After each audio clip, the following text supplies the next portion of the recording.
மதுராவின் பிரம்மாண்ட நகரத்தில் கம்சன் என்ற கொடூரமான மற்றும் அதிகார வெறி கொண்ட மன்னன் இரும்பு கரம் கொண்டு ஆட்சி செய்தான். அவர் தனது சொந்த தந்தையான உக்கிரசேன மன்னனை வீழ்த்தி அரியணையை கைப்பற்றி சிறையில் அடைத்தான். ஒரு நாள் கம்சனின் சகோதரி தேவகியின் 8வது குழந்தையே அவனது மரணத்திற்கு காரணமாக இருக்கும் என்று அசரீரி ஒன்று வானத்திலிருந்து கம்சனை எச்சரித்தது. கோபமும் பயமும் கொண்ட கம்சன் தேவகியையும் அவள் கணவனான வசுதேவரையும் சிறையில் அடைத்து அவர்கள் பெற்றெடுக்கும் ஒவ்வொரு குழந்தையையும் கொன்றுவிடுவதாக எச்சரித்தான். அதன் பின் சிறையில் அவர்களுக்கு பிறந்த ஒவ்வொரு குழந்தைகளையும் இரக்கமின்றி கொன்றான். ஆனால் 8வது குழந்தையான கிருஷ்ணன் பிறந்தபோது விதி விளையாடியது. அன்றொரு நாள் திடீரென மழை மற்றும் காற்று பயங்கர புயலாய் வீசியது. சிறையில் இருந்த தேவகி மற்றும் வசுதேவர் கையில் இருந்த விலங்குகள் திடீரென உடைந்து நொறுங்கியது. அக்கணமே ஸ்ரீ கிருஷ்ணர் அவதரித்தார். பிறந்தபோது சங்கு, சக்கரம், தாமரை, கதாயுதம் ஏந்திய கைகளுடன் ஸ்ரீகிருஷ்ணர் காட்சியளித்தார். பெற்றோரின் வேண்டுகோளுக்கு இணங்க சாதாரண குழந்தை வடிவானார். தெய்வ சக்தியால் வழிநடத்தப்பட்ட வசுதேவர் கிருஷ்ணனை ஒரு கூடையில் போட்டு யமுனா நதியினை கடந்து சென்று ஒரு பாதுகாப்பான இடத்தில் குழந்தை ஒப்படைக்க எண்ணினார். யமுனை 6 நடுவே பிரிந்து வழிவிட்டது.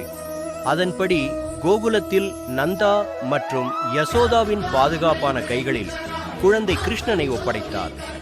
கிருஷ்ணர் ஒரு குறும்புத்தனமான ஆனால் மிகவும் சக்தி வாய்ந்த குழந்தையாக வளர்ந்தார்.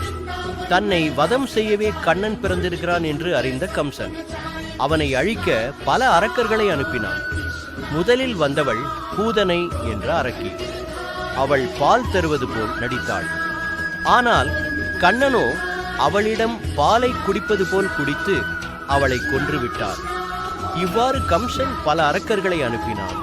ஆனால் 5 வயதில் இருந்த கண்ணன் அவர்களை எல்லாம் துவம்சம் செய்து கொன்றார். அவரது வளர்ப்பு பெற்றோரான நந்த கோபனும் யசோதையும் மற்றும் கோகுலவாசிகளும் பிருந்தாவனத்திற்கு இடம்பெயர்ந்தனர்.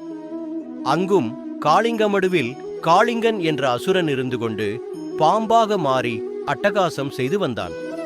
கண்ணன் அவன் மீது ஏறி நின்று நர்த்தனமாடி அவனை அடக்கினார். இந்திரனது சூழ்ச்சியினால் பெய்த அடைமழையில் இருந்து கோவர்த்தன மலையை குடையாக பிடித்து பசுக்களையும் அங்கு இருந்த மக்களையும் காப்பாற்றினார். கம்சன் விதியின்படி மதுராவில் ஒரு பிரம்மாண்டமான மல்யுத்த போட்டியை ஏற்பாடு செய்து கிருஷ்ணனையும் அவனது சகோதரர் பலராமனையும் அழைத்தார். இறுதியில் கிருஷ்ணனை கொல்ல வேண்டும் என்று திட்டம் தீட்டினான்.